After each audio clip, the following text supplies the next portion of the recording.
வேதத்தில் பல இடங்களிலே சமாதானத்தோடு போ என்று எழுதப்பட்டதாக நாம் படிக்கிறோம். In the Bible in many places we read having said you shall go in peace. వాక్యం నందు అనేక స్థలములందు నీవు సమాధానముతో వెళ్ళమని చూచున్నాము. இன்றைக்கு ஆண்டவர் நமக்கு தருகிற நேரத்துக்கு ஏற்றது போல நாம் சில காரியங்களை தியானிக்க போகிறோம். According to the time that the Lord will permit us to have, we will meditate few things.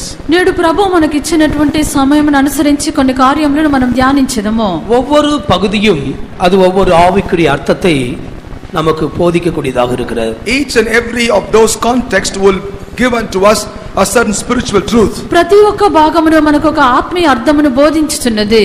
நாம் தேவ சமூகத்துக்கு வந்து திரும்பி போகும் பொழுது சமாதானத்தோடு சந்தோஷத்தோடு திரும்பி போக வேண்டும். Whenever we come to the presence of the Lord and as we return, we have to return only in peace. మనము దేవుని సన్నిధానమునకు వచ్చి తిరిగి వెళ్ళినప్పుడు మనము సంతోషముతోను సమాధానముతోను తిరిగి వెళ్ళవలెను. ஆண்டவராகிய இயேசு கிறிஸ்து பரமேறுவதற்கு முன்பாக தன்னுடைய சமாதானத்தையே வைத்து போவதாக சொன்னார். Even Lord Jesus Christ ascended before many eyewitnesses, he himself said that I will leave behind my peace to you. ప్రభువైన యేసుక్రీస్తు ఆయన వెళ్ళిపోయినటువంటి సమయమందు ఆయన నా శాంతినే మీకు అనుగ్రహించి వెళ్ళుచున్నానని చెప్పి వెళ్ళిరి. இந்த பூமியிலே நாம் சமாதானத்தோடு குடியிருக்க வேண்டும். அது தேவன் விரும்புகிற ஒரு விஷயம். In this world, on the earth, we will have to abide in peace. That is the desire of God for us. ఈ యొక్క భూమి మీద మనము సమాధానముతో జీవించవలెను. అదే దేవుని యొక్క కోరిక ఉన్నది. நாம் సమాధానத்தோடு போவதை பிசாசு விரும்புவதே இல்லை. But the devil always disliked that we ever go out in peace. మనము సమాధానముతో వెళ్ళుటను అపవాది ఇష్టపడలేదు.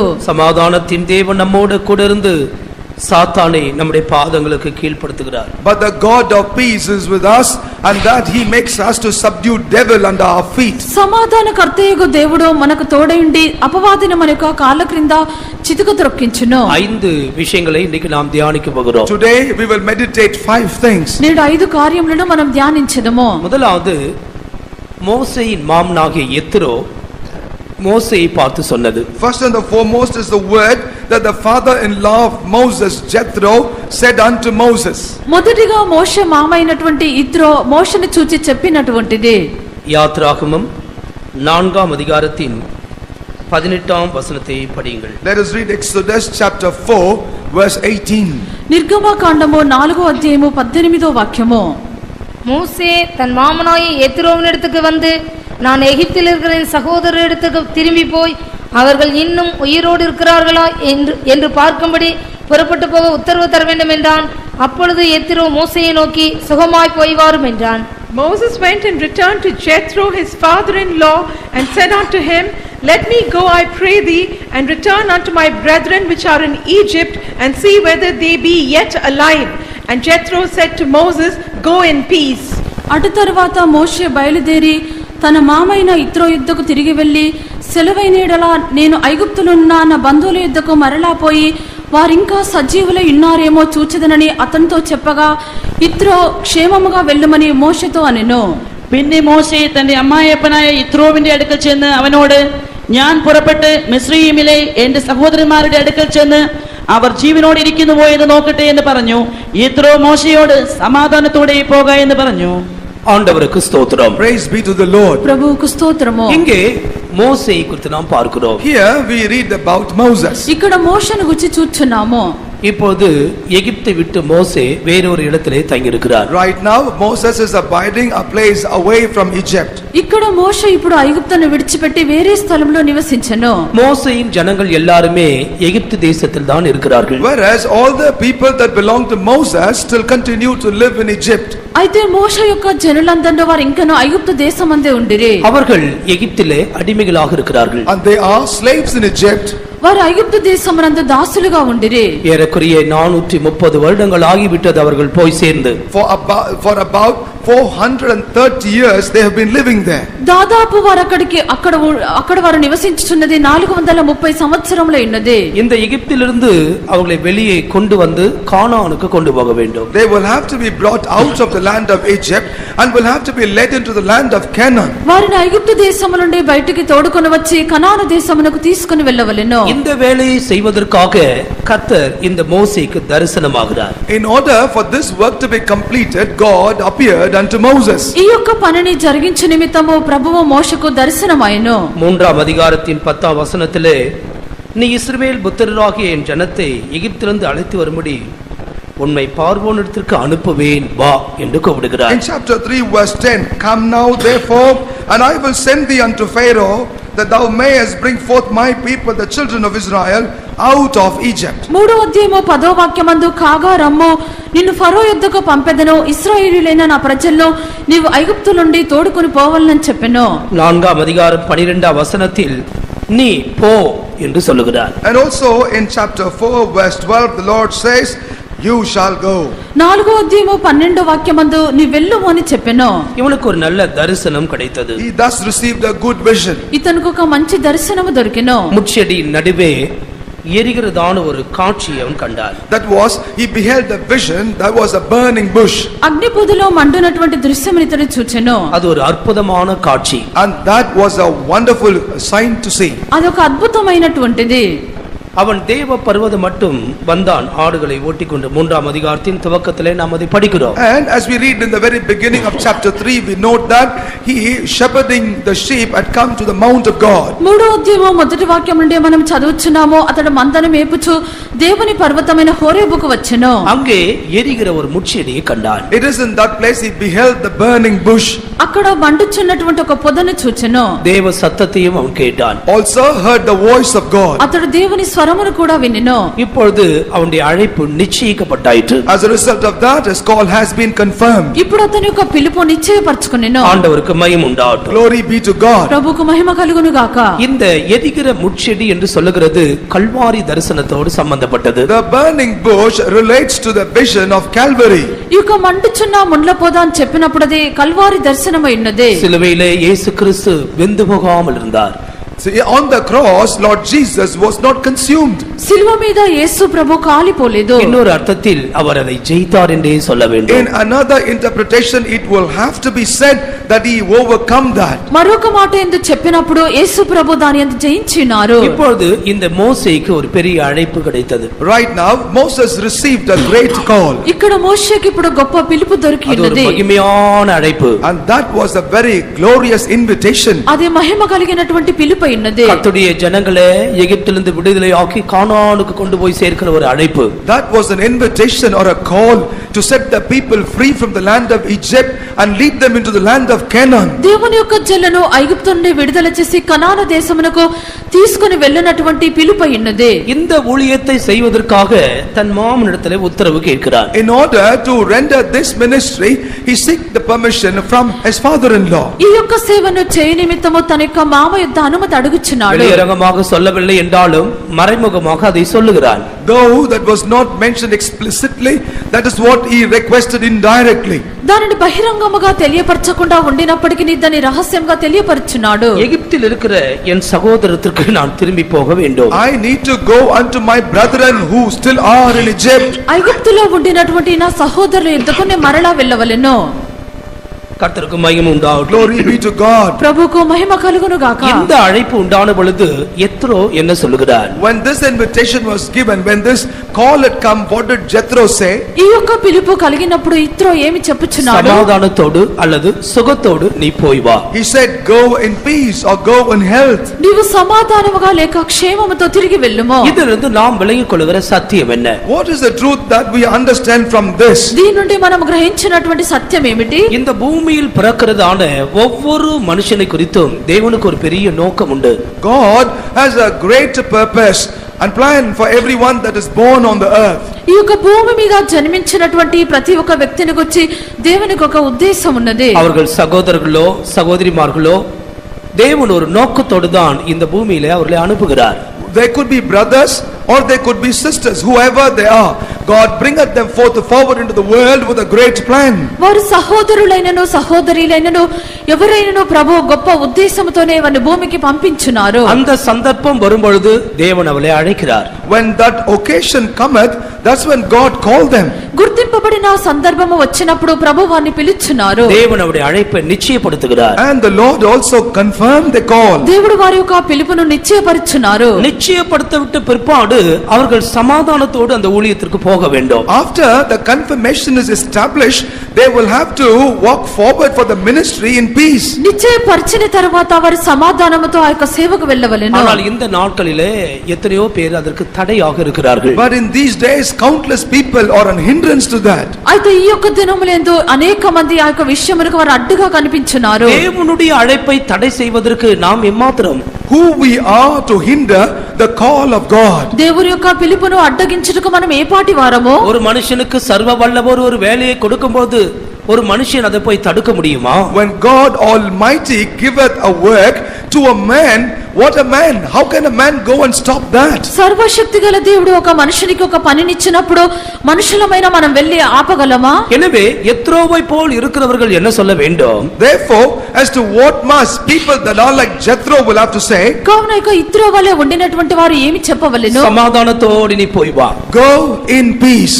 నీవు సమాధానముగా వెళ్ళుము. தங்களுடைய பிள்ளைகளை சமாதானத்தோடு இந்த கனமான வேலைக்கு அனுப்ப வேண்டும். Unto this honorable ministry, the parents will have to let the children go in peace. తమ యొక్క పిల్లలను సమాధానముతో వారి ఘనమైన సేవకు తల్లిదండ్రులు పంపించవలెను. இது ஒரு கனமான ஊழியம். This is an honorable ministry. ఇది ఘనమైనటువంటి సేవ ఉన్నది. உலகத்தில் எத்தனையோ ஊழியங்கள், நம்முடைய தேசத்தில் எத்தனையோ ஊழியங்கள் உண்டு. There are many ministries, there are many works even in our country. ఈ యొక్క దేశమునందు అనేకమైనటువంటి సేవలు పనులు కనిపించున్నవి. தங்களுடைய ஜீவனையே பிரதிஷ்டை செய்து ஜீவிக்கிறதான ஒரு ஜீவியம்தான் இந்த ஊழியத்தின் விசேஷம். But the speciality or the greatness of this ministry is the one because you consecrate your life and lead a dedicated life in the ministry. తమ యొక్క జీవమునే వారు ప్రతిష్ఠ చేసి జీవించినటువంటి సేవే ఈ యొక్క సేవ ఉన్నది.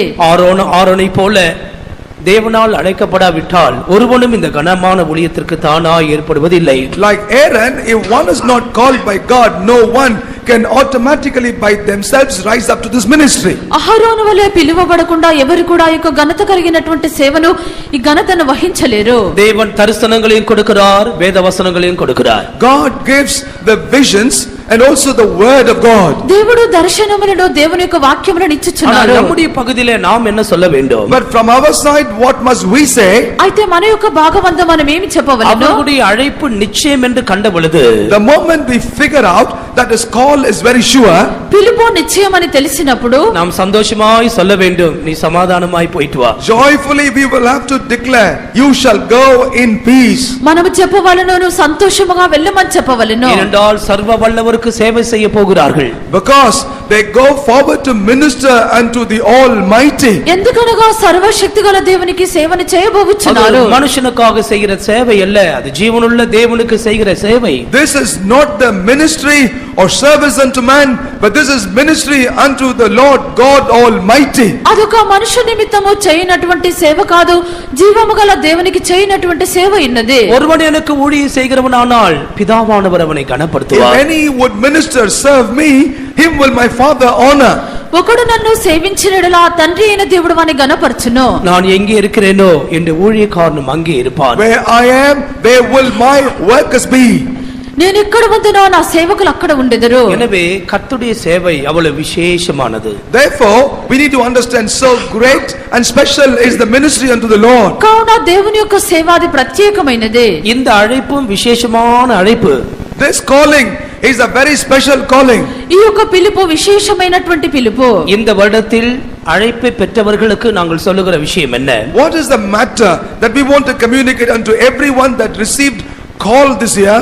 ఈ యొక్క సంవత్సరమునందు పిలుపు పొందినటువంటి వారికి మేము చెప్పుచున్నది, நீங்கள் அழைப்பை பெற்றுக்கொண்டு காலதாமதம் செய்வீர்கள் என்றால் மோசே இடத்தில் கோபப்பட்டவர் உங்களிடத்திலும் கோபப்படக்கூடும். After receiving the call, if you continue to delay, then the Lord who became wrathful against Moses can also become wrathful against you.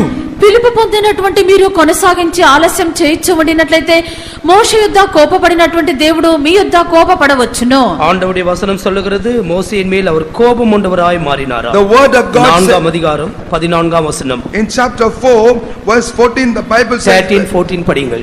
13 and 14. 4వ అధ్యాయము 13, 14 వాక్యములు. அதற்கவன், ஆண்டவரே, நீர் அனுப்ப சித்தமாயிருக்கிற யாரையாகிலும் அனுப்பும் என்றான். அப்பொழுது கர்த்தர் மோசேயின் மேல் கோபம் உண்டவராகி, போதும். ஆண்டவருக்கு ஸ்தோத்திரம். Praise the Lord. ప్రభువుకు స్తోత్రము. வேற யாராவது அனுப்பும், நான் போக மாட்டேன். I will not go, O Lord, send someone else. ప్రభా మరి ఎవరినైనా పంపించుమో నేను వెళ్ళను. உன்னை அனுப்புவது தேவ சித்தமா இருக்கும் பொழுது நீதான் அதை செய்ய வேண்டும். When it is the will of God for you to go, you only will have to do that. నీవు పంపబడ్డ దేవుని యొక్క చిత్తమైనప్పుడు నీవే దాన్ని చేయవలెను. வேற யாரும் அனுப்பும், Send someone else. ప్రభా మరి ఎవరినైనా పంపించుమో. கர்த்தர் மோசேயின் மேல் கோபம் கொண்டவராய் மாறினார். And the Lord was very angry at Moses. ప్రభువు మోషే మీద కోపపడిను. எனவே அவரவர் செய்ய வேண்டிய வேலைக்கு அவரவர் ஆண்டவரிடத்தில் தங்களை அர்ப்பணிக்க வேண்டும். Therefore, each and every one of us have to do a ministry unto which we will have to independently submit unto the Lord. కావున ప్రతి ఒక్కరూ తాము చేయవలసినటువంటి సేవకు తమనే అప్పగించుకొనవలెను. தேவன் ஏற்ற வேளையிலே அந்த கிருபையை அவர்களுக்கு தருவார். At the right time, the Lord will give grace needed for it. దేవుడు తగిన సమయమందు వారికి ఆ యొక్క కృపనిచ్చెదరు. அவனுக்கு திக்குவாய் மந்த நாவு எல்லாம் உண்மைதான். It was all true that he was a man of a stammering lips and slow to speak. అతడు నోటి మాంద్యము నాలుక మాంద్యము గలవాడు, అది నిజమై ఉన్నది. சில பலவீனங்கள் குறைபாடுகள் உண்டு, உண்மைதான். There are certain weaknesses and some shortfalls, all that is true. కొన్ని బలహీనతలు కొదవలు కనిపించినవి, అది నిజమై ఉన్నది. ஆனால் இந்த கனமான வேலைக்கு அழைக்கிற தேவனோ பெரியவராய் இருக்கிறார். Nevertheless, great is the Lord God who called you into this ministry. అధిక ఘనత కలిగినటువంటి సేవకు పిలిచినటువంటి దేవుడు గొప్ప దేవుడు. யாரை கொண்டும் அவர் எல்லா காரியங்களும் செய்ய அவராலே கூடும். He is able to do all works through anybody. ఎవరి చేతనైనను సమస్త కార్యములు చేసి ముగించుటకు ఆయనకు సాధ్యమగును. அழைப்பை பெற்றவர்கள் தாமதிக்க கூடாது. But everyone that received the call must not delay anymore. పిలుపు పొందినటువంటి వారు ఆలస్యం చేయకూడదు. நான் புறப்பட்டு போக வேண்டும், நீ எனக்கு உத்தரவு கொடுக்க வேண்டும். I need to go, but I want your permission. నేను బయలుదేరి వెళ్ళవలను, నీవు నాకు అనుమతి ఇవ్వవలెను. உத்தரவு கொடுக்க வேண்டியவர்கள் என்ன சொல்ல வேண்டும்? What must those people that will have to give the permission say? சகோதரர்கள் சத்தமா அந்த வார்த்தை சொல்லுங்க. Brothers, please say what must be your answer. సహోదరుల యొక్క మాట బిగ్గరగా உத்தரவு చెప్పండి. கொடுக்கிறவர்கள் என்ன சொல்லணும்? சத்தமா சொல்லுங்க. முழு சபையும் ஏக குரலா இருக்க வேண்டும். The whole church will have to speak in one voice. సంఘమంతా ఒకే స్వరముగా ఉండవలెను. நீயா போற? Are you going? నీవా వెళ్ళుచున్నావు. இந்த குடும்பத்தை இப்படி விட்டு போறியே, You leave your family behind like this and go. నీవు కుటుంబమును విడిచి వెళ్ళుచున్నావా? உன்னால நிக்க முடியுமா? Can you abide? నీవు నిలవగలవా? கர்த்தருக்கு ஸ்தோத்திரம். Praise the Lord. ప్రభువుకు స్తోత్రము. நம்முடைய பதில் என்னவா இருக்க வேண்டும்? What must be our answer? మన యొక్క జవాబు ఏమై ఉండవలెను? சமாதானத்தோடு நீ போய் வா. Go in peace. నీవు எல்லாரும் சேர்ந்து సమాధానముతో சொல்லுங்க. వెళ్ళుము. போக வேண்டிய பிள்ளைகள் போகட்டும், நாம் சொல்லுவோம் சமாதானத்தோடு போய் வா. Let the children go. Let us all say in one accord. అందరము చెప్పేదము సమాధానముతో వెళ్ళుము. இன்னொரு முறை கூட சொல்லுங்கள். சமாதானத்தோடே போ. இன்னொரு முறை கூட சொல்லுங்கள். சமாதானத்தோடே போ. இப்பதான் ரைஸ் ஆகுது voice. Only now the voice is raising up. கர்த்தருக்கு ஸ்தோத்திரம். Praise the Lord. ప్రభువుకు స్తోత్రము. சமாதானத்தோடு போய் வா. You shall go in peace. నీవు సమాధానముతో వెళ్ళుము. அவன் கோலை எடுத்துக்கொண்டு புறப்பட்டான். He took the rod up in his hand and was started out. అతడు చేతిలో కర్రను తీసుకుని బయలుదేరెను. 4 அதிகாரத்தின் 20 వచனத்தை படியுங்கள். Let's just read chapter 4 verse 20. 4వ అధ్యాయం 20వ వాక్యము. அப்பொழுது மோசே தன் மனைவியையும் தன் பிள்ளைகளையும் கழுதையின் மேல் ஏற்றிக்கொண்டு எகிப்து தேசத்துக்கு திரும்பினான். தேவனுடைய கோலையும் மோசே தன் கையிலே பிடித்துக் கொண்டு போனான். Moses took his wife and his sons and set them upon an ass, and he returned to the land of Egypt. And Moses took the rod of God in his hand. இங்கே மோசே தன் கையிலே கோலை வைத்திருக்கிறார். Here we see Moses is having a rod in his hand. ఇక్కడ మోషే తన యొక్క చేతిలో కర్రను ఉంచుకొని அது ఉన్నాడు. தேவனுடைய கோல். And that is called as the rod of God. అది దేవుని యొక్క కర్ర ఉన్నది. கோல் என்று சொல்லும் பொழுது வாக்குத்தத்தங்களை காண்பிக்கிறார். Rod refer to the promises of God. కర్ర అని చెప్పినప్పుడు వాగ్దానములను చూపుచున్నది. எந்த ஒரு ஊழியத்திற்காக கர்த்தர் உங்களை அழைக்கும் பொழுது தேவன் அதற்கேற்ற ஒரு வாக்குத்தத்தத்தையும் கொடுத்தே அனுப்புகிறார். Whatever is the ministry for which the Lord has summoned you, he also give you a promise that is meet for that ministry. దేవుడు మిమ్మల్ని ఏ యొక్క సేవకైతే పిలుచున్నారో ఆ సేవకు కావలసినటువంటి వాగ్దానములు ఇచ్చే మిమ్మల్ని పిలుచున్నారు. அந்த வாக்குத்தத்தத்தை வைத்துதான் இந்த ஓட்டத்தை அவன் ஓட வேண்டியிருக்கிறார். It is only by using or keeping this promise that person will have to steadfastly run the race. ఆ యొక్క వాగ్దానములను పట్టుకొని వారి యొక్క పందెమందు పరిగెత్తవలెను. சிலர் நினைக்கிறது போல இது அரண்மனை வாழ்க்கை அல்ல. As some people think this is not a life in a palace.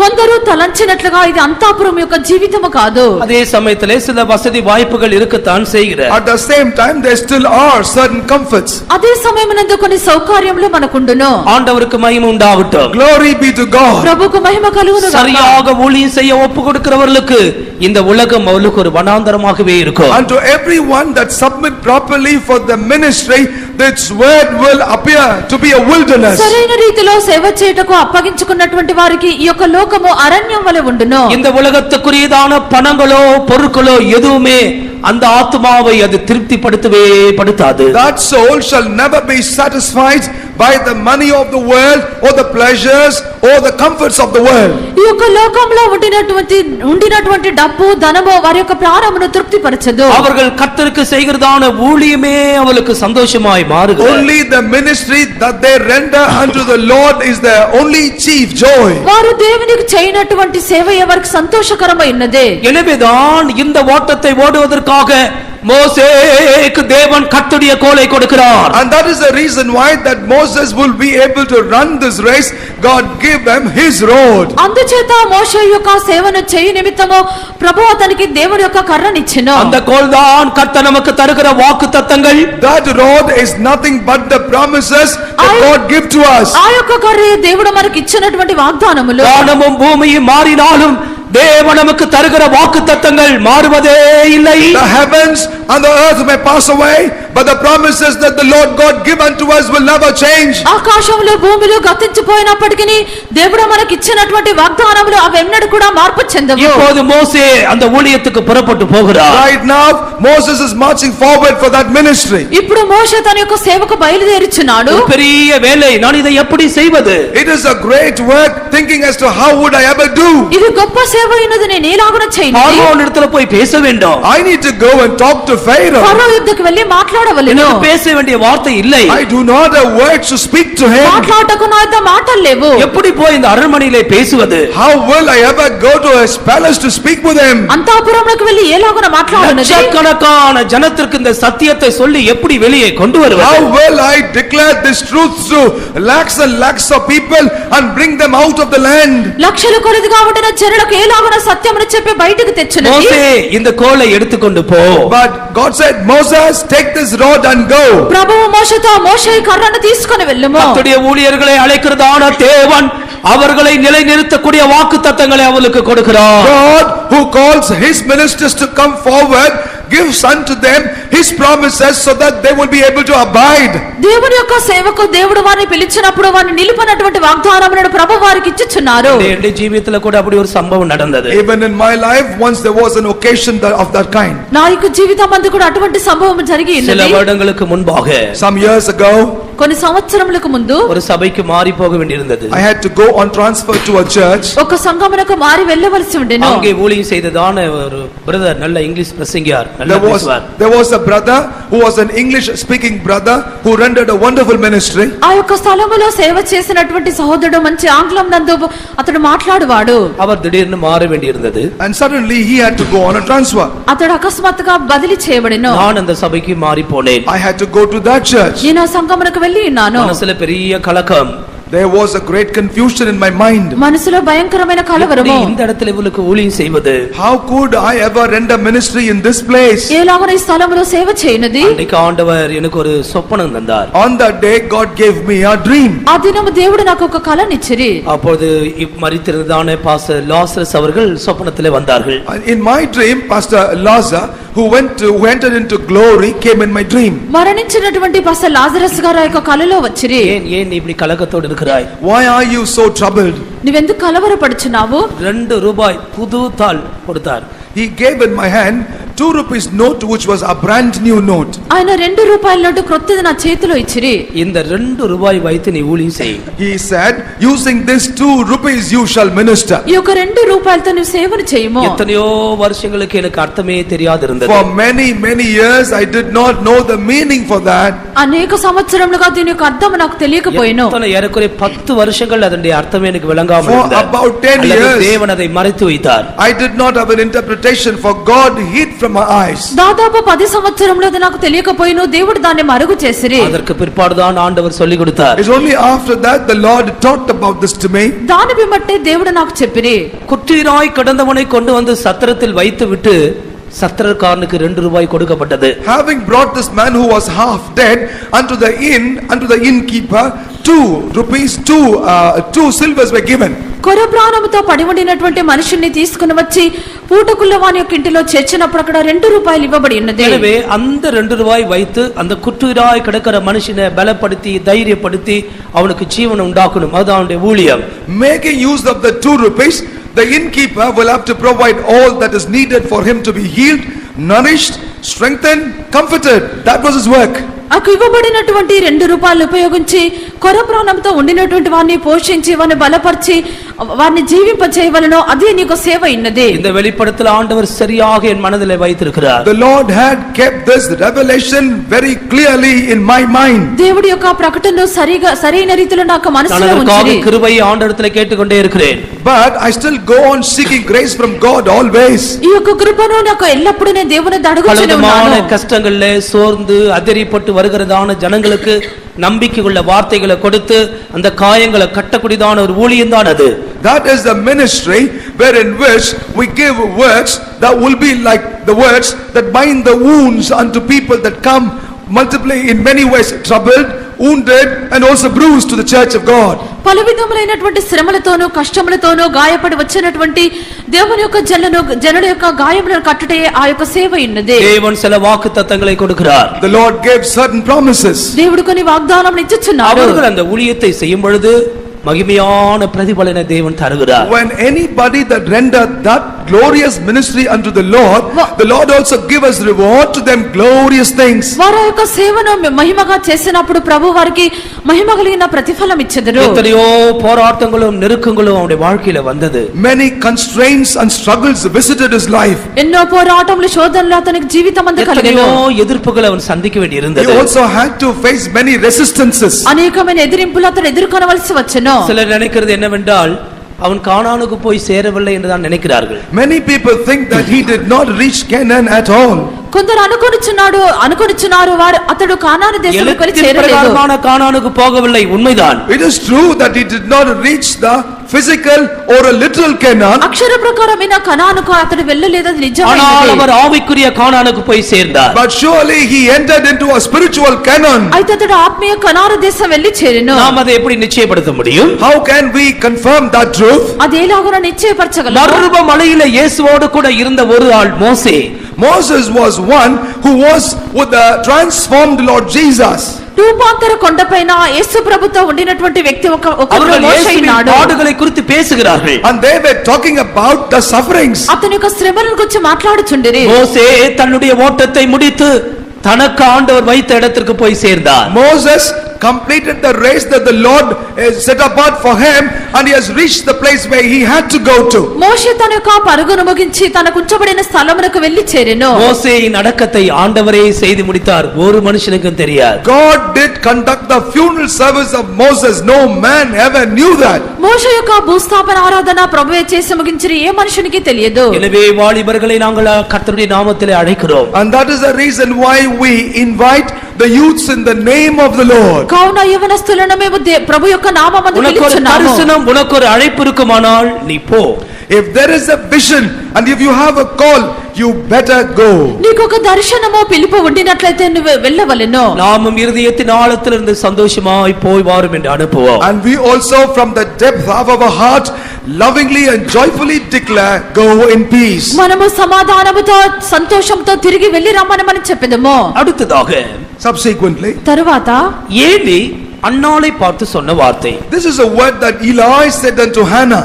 తరువాత ఏలి హన్నాను చూసి చెప్పిన మాట. முதலாம் சாமுவேல் முதலாம் அதிகாரம் 17ஆம் வசனம். 1 Samuel chapter 1 verse 17. మొదటి సమూయేలు మొదటి అధ్యాయము 17వ వాక్యము. அதற்கு ஏலி சமாதானத்துடனே போ, நீ இஸ்ரவேலின் தேவனிடத்தில் கேட்ட உன் விண்ணப்பத்தின்படி அவர் உனக்கு கட்டளையிடுவாராக என்றான். Eli answered and said, Go in peace, and the God of Israel grant thee thy petition that thou hast asked of him. இந்த அன்னாளின் குடும்பம் ஒரு லேவியரின் குடும்பம். The family of Hannah he belonged to the tribe of Levi. ఈ యొక్క Hannah యొక్క కుటుంబము లేవి కుటుంబమునకు చెందినది. அந்த வீட்டிலே 2 மனைவிகள் இருந்தார்கள் நாம் அறிவோம். In that house there were 2 wives about which we are aware. ఆ యొక్క కుటుంబములో 2 భార్యలుండిరి మనం ఎరిగి ఉన్నాము. ஒருவருக்கு குழந்தை உண்டு, இன்னொருத்தருக்கு இல்லை. One had children while the other did not. ఒక ఆమెకు పిల్లలుండిరి, మరొక ఆమెకు పిల్లలు లేకుండా పోయిరి. நாம் அறிந்த விஷயங்கள் தான். All are the matters that are known to us. ఇవన్నీ మనం ఎరిగిన విషయములే. இன்றைக்கு சில காரியங்களை அதிலிருந்து நான் சொல்லுகிறேன். But today I want to share a few things from this story. నేడు కొన్ని కార్యములు నేను చెప్పేదను. அவருடைய ஜெபத்தை குறித்து படிக்கும் பொழுது 11ஆம் வசனத்திலே சொல்லப்பட்டிருக்கிற வாசிங்கள் 11ஆம். As we read about a prayer, we read in the 11th verse. ఆమె యొక్క ప్రార్థన గురించి 11వ వాక్యమును చదువుచున్నాము. சேனைகளின் கர்த்தாவே, தேவரீர் உம்முடைய அடியாளின் சிறுமையை கண்ணோக்கி பார்த்து உம்முடைய அடியாளை மறவாமல் நினைத்தருளி உமது அடியாளுக்கு ஒரு ஆண் பிள்ளையை கொடுத்தால் அவன் உயிரோடு இருக்கும் சகல நாளும் நான் அவனை கர்த்தருக்கு ஒப்பு கொடுப்பேன், அவன் தலையின் மேல் சவரக்கண் கத்தி படுவதில்லை என்று ஒரு பொருத்தனை பண்ணினாள். She vowed a vow and said, O Lord of hosts, if thou wilt indeed look on the affliction of thine handmaid and remember me and not forget thine handmaid, but will give unto thine handmaid a man child, then I will give him unto the Lord all the days of his life, and there shall no razor come upon his head. தேவ சமூகத்தில் அவள் செய்த விண்ணப்பம்தான் அவள் சமாதானமாய் போவதற்கு உதவியாக இருந்தது. The supplication that she had made in the presence of the Lord was the only source for her to return in peace. ఆమె దేవుని యొక్క సన్నిధానమందు చేసినటువంటి విజ్ఞాపనమునకే ఆమె సమాధానముగా వెళ్ళమని చెప్పబడెను. உம்முடைய அடியாளின் சிறுமையை கண்ணோக்கி பாரும். Lord, consider, look on the affliction of thine handmaid. నీ సేవకురాలనైనా నా కలిగిన శ్రమను చూడుము. ஆண்டவருக்கு ஸ்தோத்திரம். Praise the Lord. ప్రభువుకు స్తోత్రము.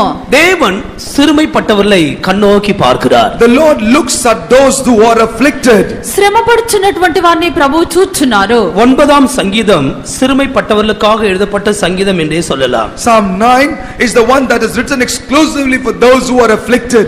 9వ కీర్తన శ్రమ పడునంటు వారి నిమిత్తమే వ్రాయబడినది. அவர்களுக்காக 3 வாக்குகள் அங்கே சொல்லப்பட்டிருக்கிறது. There are 3 promises mentioned for them in that particular psalm. వారి నిమిత్తము 3 వాగ్దానములు అక్కడ వ్రాయబడి ఉన్నవి. 9ஆம் வசனத்தில் சிறுமைப்பட்டவனுக்கு கர்த்தர் அடைக்கலமானவர். The Lord also will be a refuge for the oppressed, verse 9.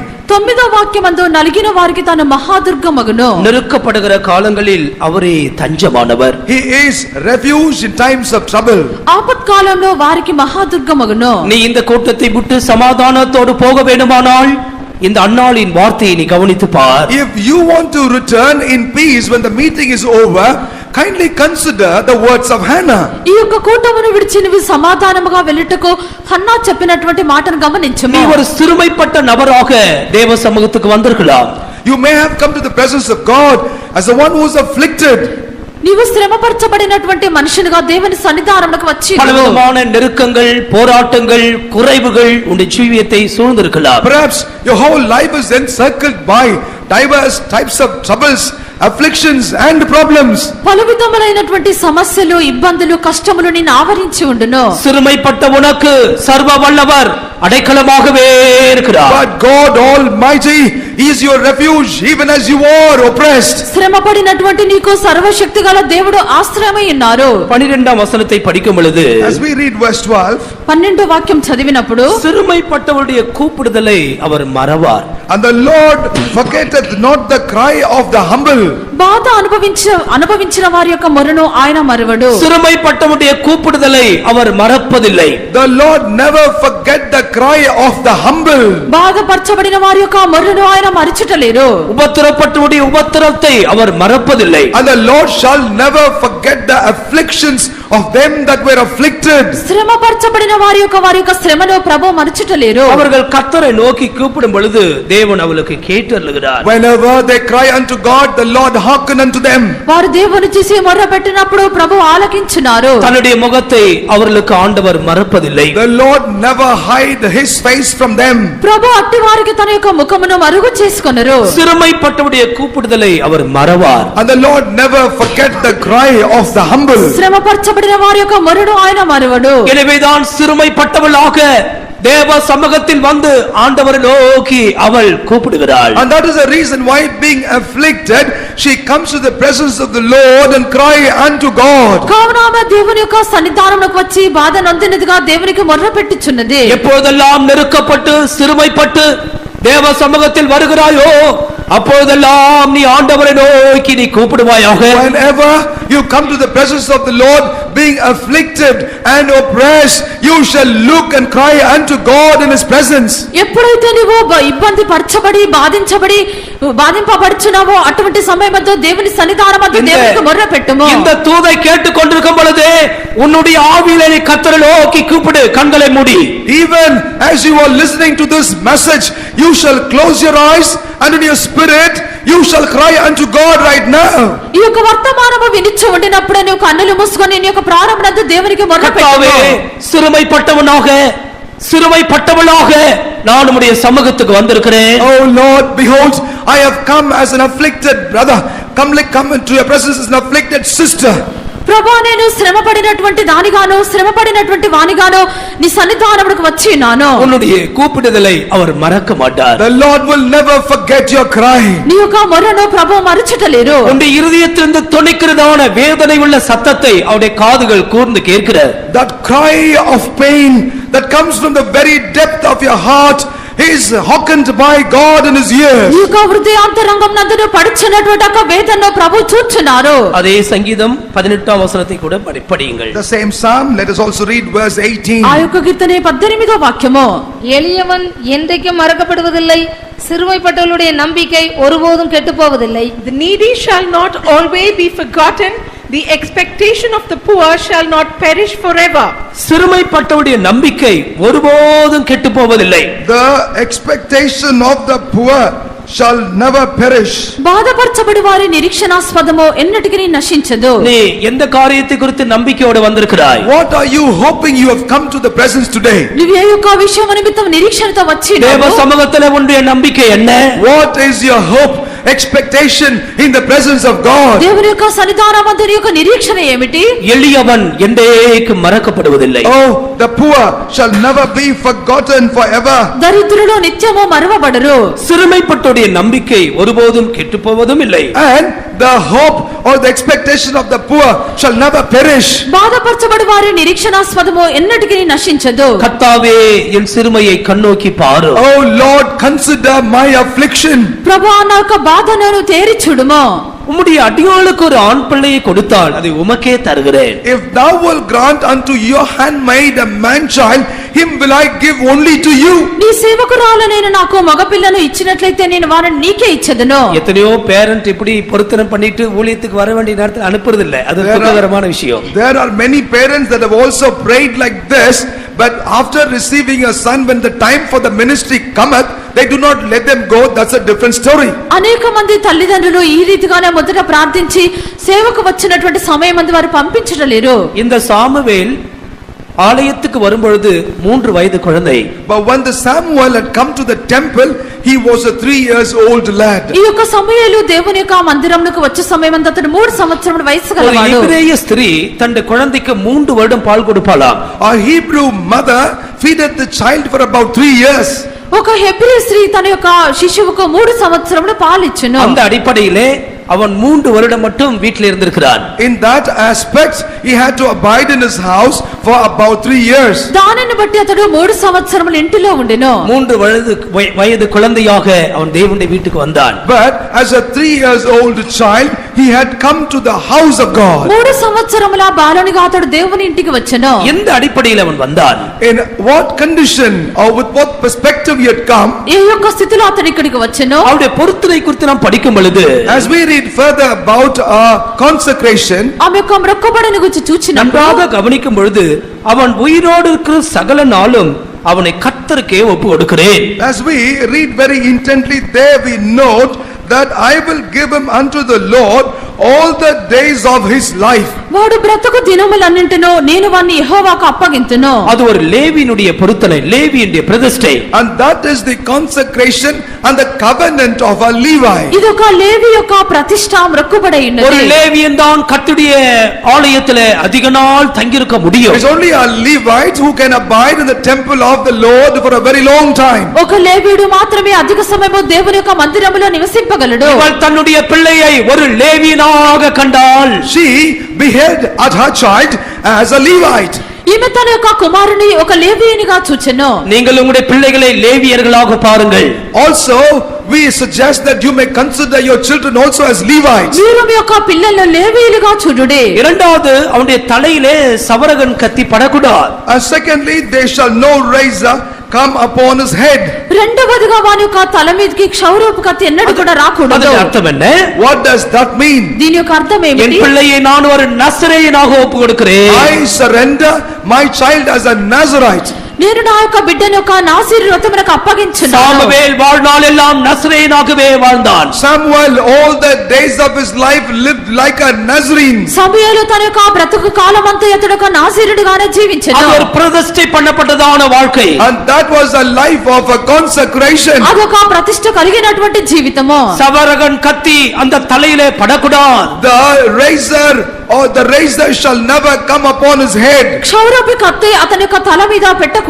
தன்னுடைய பிள்ளையை ஒரு லேவியனாக, தன்னுடைய பிள்ளையை ஒரு நசரேயனாக பிரதிஷ்டை பண்ணப்பட்டவனாகவே இந்த தாய் கண்டாள். And that is how this mother looked at that child as the one who was consecrated and dedicated to be a Nazirite. ఆ యొక్క తల్లి తన యొక్క కుమారుని ఒక లేవీయునిగాను ఒక నాసీరునిగాను చూచిన్నది. அருமையான தாய்மாரே, அருமையான தகப்பன்மாரே, Beloved mothers and beloved fathers, ప్రియమైన తల్లులారా, ప్రియమైన తండ్రులారా, உங்களுடைய கண்களுக்கு முன்பாக இருக்கிற உங்களுடைய குழந்தைகளை, பிள்ளைகளை நீங்கள் யாராய் பார்க்கிறீர்கள்?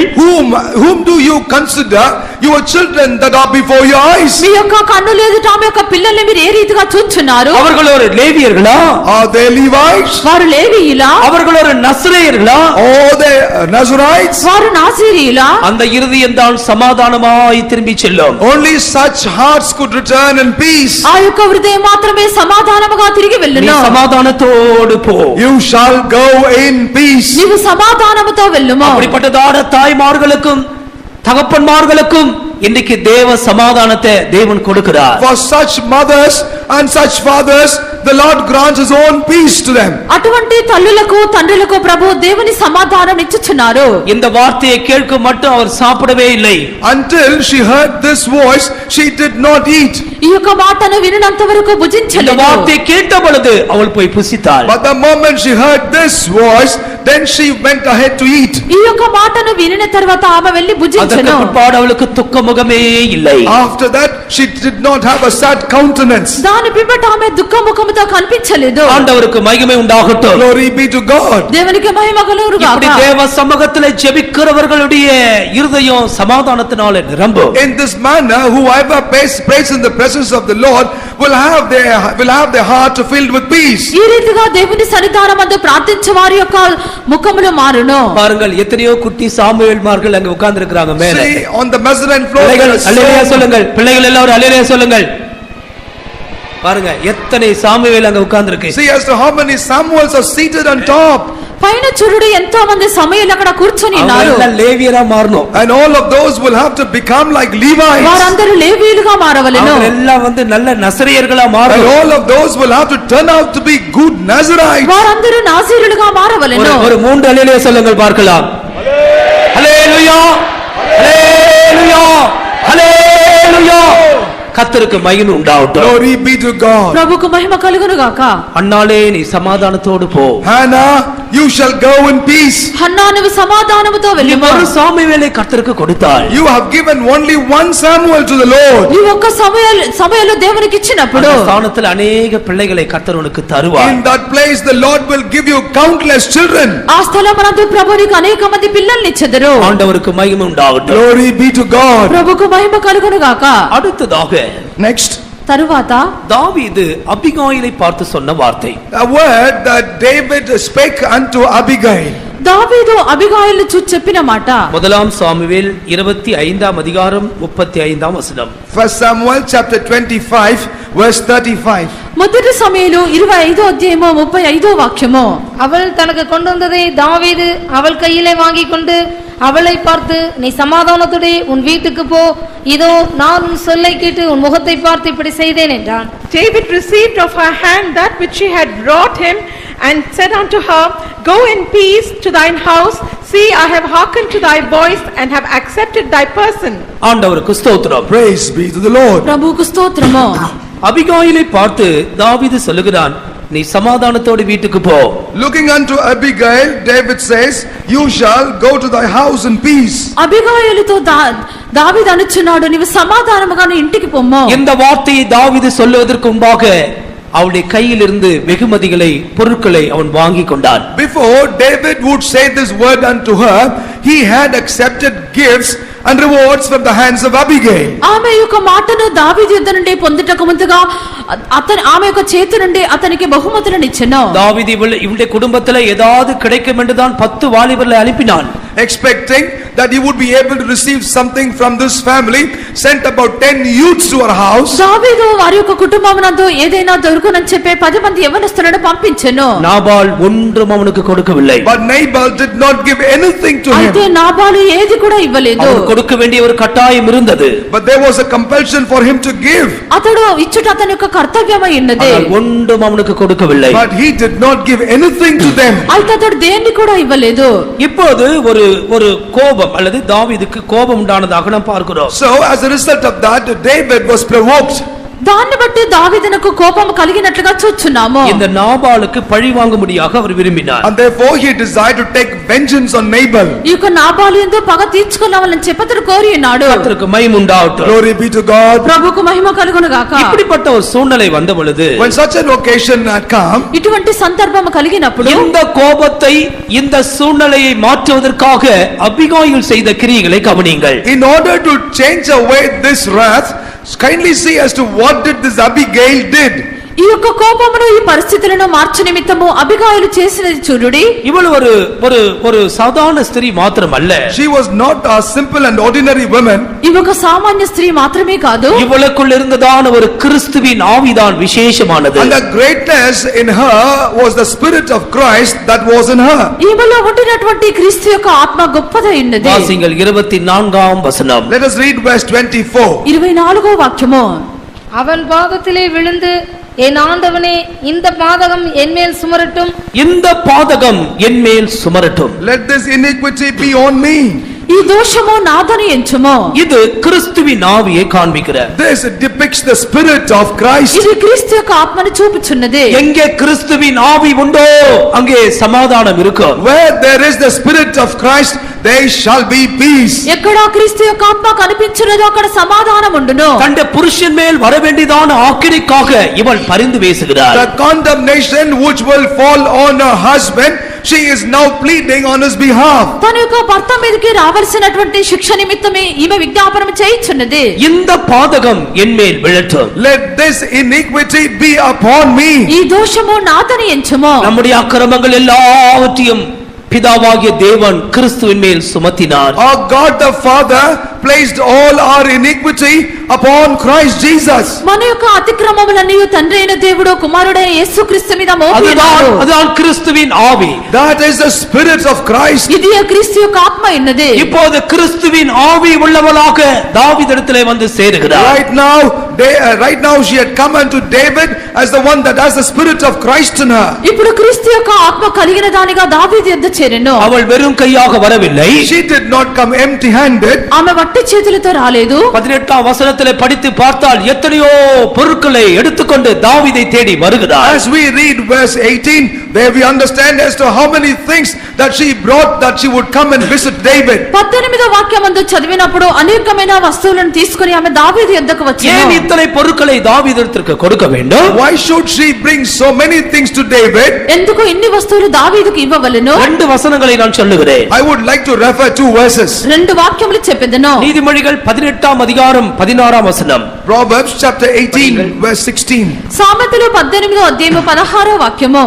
ஒருவன் கொடுக்கும் வெகுமதி அவனுக்கு வழியுண்டாக்கி பெரியோர்களுக்கு முன்பாக அவனை கொண்டு போய் விடும். ஒரு வெகுமதி கொடுக்கும் பொழுது அது பெரியோர்களுக்கு முன்பாக கொண்டு போய் சேர்க்கிற வழியை உண்டாக்கும். A man's gift maketh room for him, bringeth them before great men. ఒక వ్యక్తి ఇచ్చినటువంటి కానుక వారికి అదే గొప్పవారి ఎదుటకు వారిని రప్పించును. 21వ అధికారం 14వ వచనం. 21 verse 14. 21వ అధ్యాయము 14వ వాక్యము. அந்தரங்கமாய் கொடுக்கப்பட்ட வெகுமதி கோபத்தை தணிக்கும். கோபத்தை தணிக்கும். It pacifieth anger. కోపమును చల్లార్చును. வழியை உண்டாக்கும், கோபத்தை தணிக்கும். It makes way and pacifieth anger. అది మార్గమును కలిగించును, కోపమును చల్లార్చును. இதிலிருந்து நாம் விளங்கிக் கொள்ளுகிற சத்தியம் என்ன? What is the truth that we understand from this? దీని నుండి మనము గ్రహించే సత్యం ఏమిటి? உன்னுடைய ஜீவியத்திலே நீ சமாதானத்தை பெற வேண்டுமானால், If at all you need to receive peace in your life, నీ జీవితంలో నీవు సమాధానమును పొందవలనంటే தேவ சமூகத்திலே நீ கொடுக்கக்கூடிய நபராய் இருக்க வேண்டும். in the presence of the Lord you must be the person that is willingly offer. దేవుని యొక్క సన్నిధానమందు నువ్వు ఇచ్చినటువంటి వ్యక్తిగా ఉండవలెను. நீ ஆண்டவரிடத்திலே என்னத்தை கொடுக்க போகிறாய்? What can you give unto God?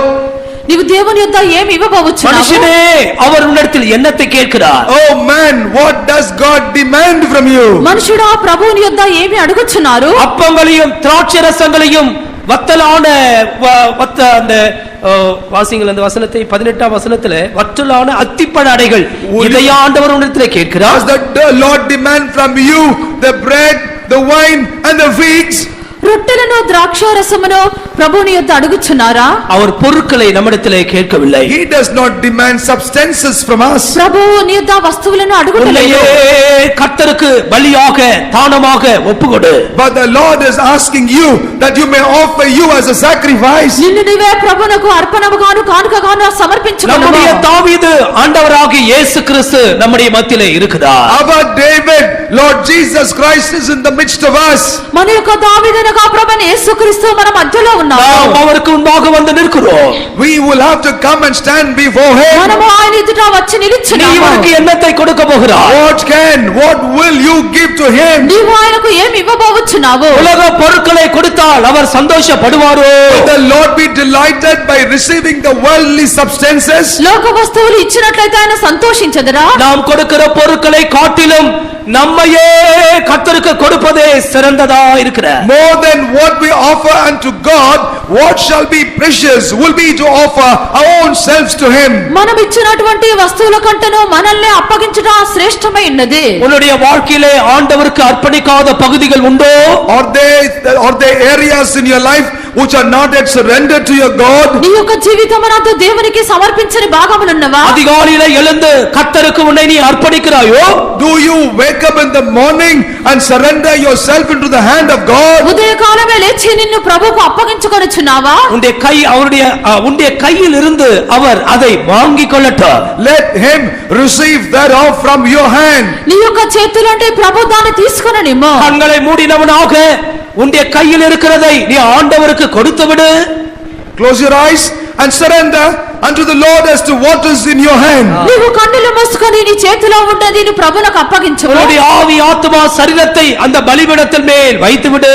Lay upon that altar your body, your soul and your spirit. నీ యొక్క ఆత్మ జీవ శరీరమును బలిపీఠం మీద పెట్టుము. நீ திரும்பி போகும்போது சமாதானத்தோடு போவாய். Then when you return, you shall return in peace. నీవు తిరిగి వెళ్ళినప్పుడు సమాధానముతో వెళ్ళెదవు. நீ அழிந்து போக மாட்டாய். You shall not perish. నీవు నశించిపోవు. ஏனென்றால் அந்த கோபம் தணிந்து போகும். Because his wrath will be assuaged. ఎందుకనగా యొక్క కోపము உன்னையே చల్లారిపోవును. வெகுமதியாய் நீ கொடுத்தபடினாலே அந்த கோபம் ஆற்றப்படும். Because you have offered yourself as a reward and a gift, that anger will be assuaged.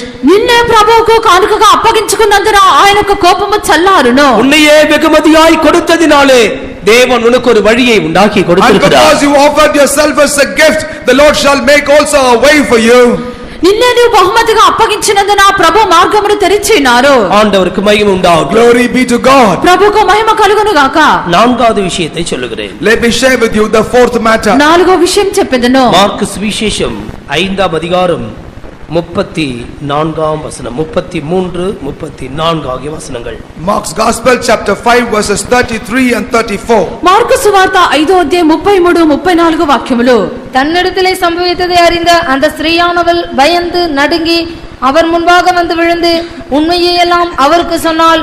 அவர் அவளை பார்த்து, மகளே, உன் விசுவாசம் உன்னை ரட்சித்தது, நீ சமாதானத்தோட போய் உன் வேதனை நீங்கி சுகமாயிரு என்றார். The woman, fearing and trembling, knowing what was done in her, came and fell down before him and told him all the truth. And he said unto her, Daughter, thy faith hath made thee whole. Go in peace and be whole of thy plague. இவள் அநேக வருடங்கள் வியாதி உள்ளவளாக இருந்தாள். And for many years she was sick. ఈమె అనేక సంవత్సరములుగా వ్యాధి కలిగిగా 12 வருட பிரச்சனை. And that was a 12 years problem. 12 సంవత్సరముల నుండి సమస్య. இந்த விஷயங்கள் ஓரளவுக்கு நமக்கு தெரிஞ்ச சத்தியங்கள் தான். And these are matters that are known unto us fairly well. ఈ యొక్క విషయములన్నీ మనకు తెలిసిన సత్యమై ఉన్నవి. ஆனால் ஒரு விஷயத்தை சொல்லுகிறேன். But I want to signify one matter. అయితే ఒక్క విషయం చెప్పెదను. அவள் ఆండவருக்கு முன்பாக விழுந்து உண்மையெல்லாம் சொன்னாள். She fell prostrate before the Lord and made a confession of everything. అయితే ఆమె ప్రభువు ఎదుట సాగిలపడి అంతే సంగతంతే తెలియపరచెను. உன்னுடைய வாழ்க்கையில் கர்த்தருடைய சமூகத்தில் நடந்ததான எல்லாவற்றையும் உண்மையாய் நீ அவரிடத்தில் சொல்லிவிட்டு போ. In the presence of the Lord, whatever has taken place in your life, without hiding anything, you shall make a true confession before you go. నీ యొక్క జీవితంలో జరిగిన కార్యములను దేన్ని మరుగు చేయకుండా దేవుని యుద్ధానికి యథార్థముగా తెలియపరచి వెళ్ళుము. யோசுவா ஆகானை பார்த்து சொன்னான், மகனே, ஒன்று மறைக்காதே, எல்லாவற்றையும் சொல். Unto Achan, Joshua said, Son, hide nothing, but make a confession of everything. యెహోషువ ఆకానుతో చెప్పెను, కుమారుడా, నువ్వు దేన్ని కూడా మరుగు చేయకమని చెప్పెను. அவர் முன்பாக வந்து விழுந்து உண்மையெல்லாம் அவள் சொன்னார். And she fell down before him and confessed all that is true about her. ఆమె ఆయన ఎదుట సాగిలపడి ఆమె యొక్క సంగతంతా ఆయనకు తెలియపరచెను. இதிலிருந்து கர்த்தர் நமக்கு தருகிறதான சத்தியம் என்ன? What is the truth from this the Lord give unto us? దీని నుండి ప్రభు మనకి ఇచ్చినటువంటి సత్యం ఏమిటి? நீ சமாதானத்தோடு போக வேண்டுமானால் ஆண்டவருடைய பாதத்தில் விழுந்து உண்மையெல்லாம் சொல்ல வேண்டும். If you will have to return in peace, you will have to fall prostrate at the feet of the Lord and confess everything that is true of your life. నీవు సమాధానముతో తిరిగి వెళ్ళవల్లంటే దేవుని యొక్క సన్నిధానమందు అంత యథార్థముగా తెలియపరచవలెను. தன் பாவங்களை மறைக்கிறவன் வாழ்வடைய மாட்டான். He that covereth his sin shall not prosper. అతిక్రమములో దాచిపెట్టువాడు వర్ధిల్లడు.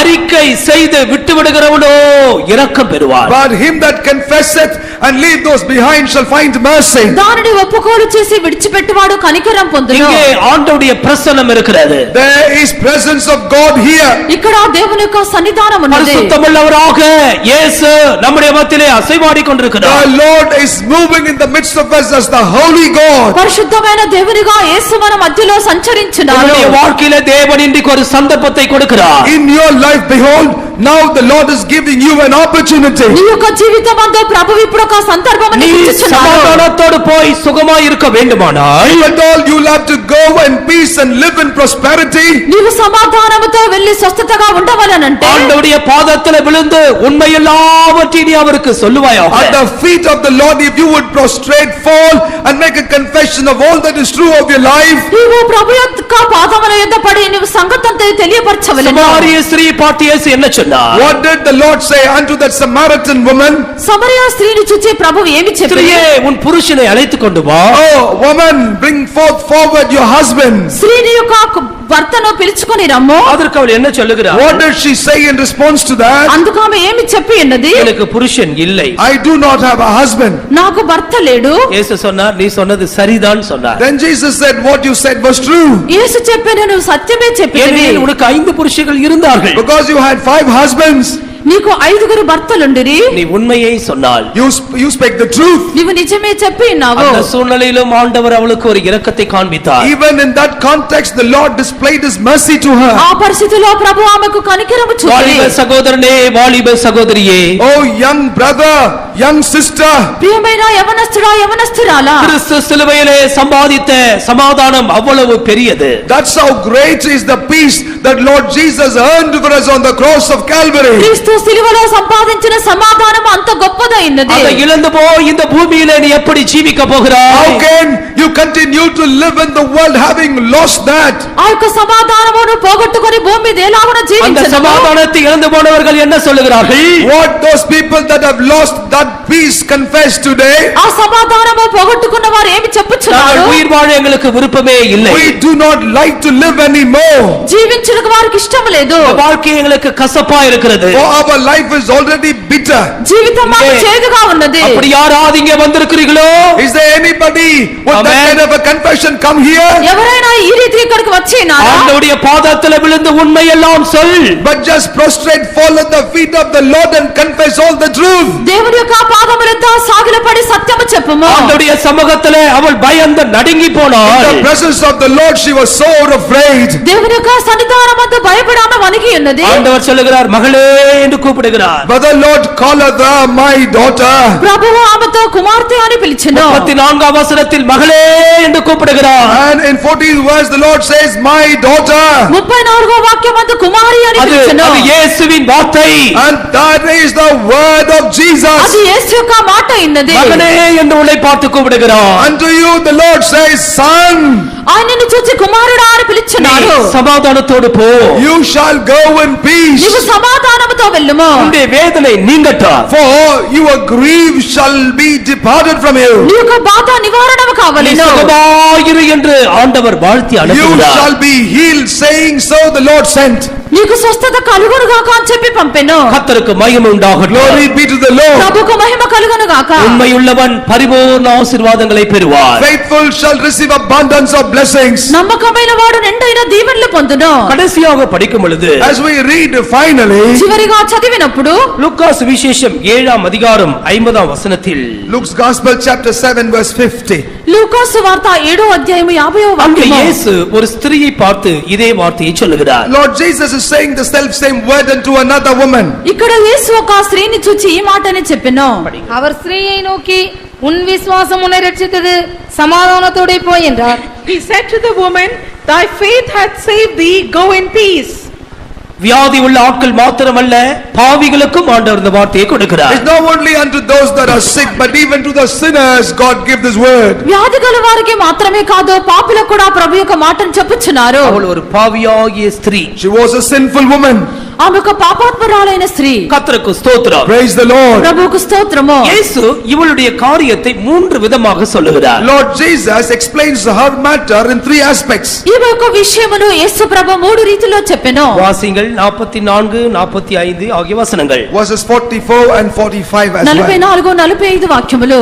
ஸ்திரீயிடமாய் திரும்பி சீமோனை நோக்கி, இந்த ஸ்திரீயை பார்க்கிறாயே, நான் உன் வீட்டில் பிரவேசித்தேன், நீ என் கால்களுக்கு தண்ணீர் தரவில்லை, இவளோ கண்ணீரினால் என் கால்களை நனைத்து தன் தலைமயிரினால் அவைகளை துடைத்தாள், நீ என்னை முத்தம் செய்யவில்லை, இவளோ நான் உட்பிரவேசித்தது முதல் என் பாதங்களை ஓயாமல் முத்தம் செய்தாள், நீ என் தலையில் எண்ணெய் பூசவில்லை, இவளோ என் பாதங்களில் பரிமள தைலம் பூசினாள். He turned to the woman and said unto Simon, seest thou this woman? I entered into thine house, thou gavest me no water for my feet, but she hath washed my feet with tears and wiped them with the hairs of her head. Thou gavest me no kiss, but this woman since the time I came in hath not ceased to kiss my feet. My head with oil thou didst not anoint, but this woman hath anointed my feet with ointment. இயேசு 3 காரியங்களை அவள் பக்கமா திரும்பி சொல்லுகிறார். About her, Lord Jesus is declaring 3 things. యేసు యొక్క స్త్రీ వైపు తిరిగి 3 విషయములు చెప్పెను. ஒன்று, கண்ணீரினாலே கால்களை நனைத்தல். The first one is to wet the feet with tears. మొదటిగా కన్నీళ్లతో ప్రభు పాదములను తడుపుట. இரண்டாவது, பாதங்களை ஓயாமல் முத்தமிடுதல். Secondly, it is to kiss the feet of the Lord endlessly. రెండవదిగా ప్రభు యొక్క పాదములను కొనసాగించి ముద్దు పెట్టుకొనుట. மூன்றாவது, அந்த பாதங்களில் பரிமள தைலத்தை பூசுதல். Thirdly, it is to anoint the feet with the anointment of myrrh. మూడవదిగా పాదములకు అత్తరు పూయుట. அநேக பாவங்கள் இவளுக்கு மன்னிக்கப்பட்டு விடுதலையோடு போனாள். Multitudes of sins for her was forgiven and then she returned in deliverance. ఆమె యొక్క విస్తారమైన పాపములు క్షమించబడి విడుదలతో వెళ్ళెను. இந்த ஸ்திரியை போல அநேக பாவங்களிலே சிக்குண்டு விடுதலை இல்லாமல் தவிக்கிற நபர்கள் உண்டோ? Like this woman, there could be many people who are entangled by countless sins and therefore suffer much. ఈ యొక్క స్త్రీ వలె అనేక పాపములో చిక్కుకొని విడుదల లేకుండా ఉన్నవారున్నారా? வானத்தின் கீழே பூமியின் மேலே இயேசு கிறிஸ்துவின் நாமமே அல்லாமல் வேறொரு விடுதலையின் நாமம் இல்லை. Under the heaven, on the earth, except the name of Jesus, there is no other name commanded for the redemption and deliverance of men. ఆకాశము క్రిందను భూమి పైనను ప్రభువైన యేసుక్రీస్తు యొక్క నామము తప్ప మరి విడుదల చేయుటకు ఏ యొక్క నామము లేదు. அந்த நாமம் விடுதலையின் நாமம். That is the name of deliverance. ఆయన యొక్క నామము విడుదల அவர் నామమైనది. பாவியை பரிசுத்தமாக்குகிற கர்த்தர். He is the Lord who makes a sinner to become a saint. ఆయన పాపిని పరిశుద్ధపరచనటువంటి ప్రభువు. இந்த ஸ்திரீயின் பக்கம் திரும்பினார், அவர் பாவியின் பக்கம் திரும்பி பார்க்கிற தேவன். He turned towards his woman, therefore he is God who turned towards the sinners. ఆ స్త్రీ వైపు ప్రభువు తిరిగి ఉన్నారు, ఆ రీతిగానే పాపుల వైపు ప్రభువు తిరుగునటువంటి దేవుడు. ஆனால் உன்னுடைய பகுதியில் இந்த மூன்று காரியங்கள் இருக்கட்டும். But in your sight there must be these three things. అయితే నీ యొక్క భాగమందు యొక్క మూడు முதலாவது కార్యాలు. கண்ணீர், கண்ணீரின் ஆவி. First and the foremost, it is the spirit of tears. మొదటగా కన్నీళ్ల యొక్క ఆత్మ. மத்தேயு சுவிசேஷம் 26 அதிகாரத்தில் As we read Matthew's Gospel, chapter 26, మత్తయి సువార్త 26వ అధ్యాయమందు 75 வசனத்தில் பேதுரு மனம் கசந்து அழுததாக படிக்கிறோம். in 75th verse, we read that Peter wept bitterly. 75వ కీర్తన యందు పేతురు అతడు బయటికి వెళ్లి సంతాపపడి உன்னுடைய ఏడ్చెను. பாவத்திற்காக, நீ செய்த மீறுதலுக்காக மனம் கசந்து நீ முதலாவது அழத்தான் வேண்டும். For your sins and for all your transgressions, you will have to first feel bitter and weep. నువ్వు చేసినటువంటి పాపములు అతిక్రమముల నిమిత్తము మొట్టమొదటిగా నువ్వు సంతాపపడి ఏడవవలెను. இதோ இயேசு கிறிஸ்துவின் பாதங்கள் இங்கே உண்டு. Behold, the feet of Lord Jesus Christ is here. ఇదిగో యేసుక్రీస్తు యొక్క పాదములు ఇక్కడ ఉన్నవి. ஆணி கடாவப்பட்ட பாதங்கள் உள்ளவராய் அவர் இங்கே இருக்கிறார். Lord Jesus is here, having his feet which was driven by spikes. మేకులతో కొట్టబడినటువంటి పాదములు ఇక్కడ ఉన్నవి. நீ மனம் கசந்து அழ வேண்டும். But you will have to weep in repentance bitterly. అయితే నువ్వు సంతాపపడి ఏడవవలెను. உன்னுடைய பாவ வாழ்க்கைக்காக, For your life of sin. నీ యొక్క పాప జీవితము కొరకు, உன்னுடைய பின்மாற்ற வாழ்க்கைக்காக, And for your backslidden life. నీ యొక్క వెనుకబడిన జీవితము நீ నిమిత్తము, உன் ரட்சகரை மறுதலித்ததற்காக, Because you have denied your Savior. నీవు నీ యొక్క రక్షకుని ఎరగనని இதோ బంధించుకున్నా. உனக்கு ஒரு சந்தர்ப்பத்தை தருகிறார். Behold, he gives you forward another opportunity. ఇదిగో ప్రభువు నీకు ఒక సందర్భం ఇచ్చుచున్నాడు. உன்னுடைய இருதயம் நொறுங்கி நீ மனம் கசந்து அழுவாய் என்றார். If your heart is broken and with a contrite spirit, if you would weep with him. నీ యొక్క హృదయము బ్రద్దలైన విరిగి నలిగిన హృదయముతో திரும்பி ఏడ్చినప్పుడు போகும்போது சமாதானத்தோடு போவார். As you return, you shall return in peace. నీవు తిరిగి వెళ్ళినప్పుడు సమాధానముతో వెళ్ళెదవు. இரண்டாவது பாதங்களை ஓயாமல் முத்தமிடுதல். Secondly, unceasingly, she was going on kissing the feet of Lord Jesus. రెండవదిగా ఆమె ఆయన యొక్క పాదములను ముద్దు పెట్టుకుంటా இரண்டாம் మానలేదు. சங்கீதம் 1 வசனத்தின் அடிப்படையில்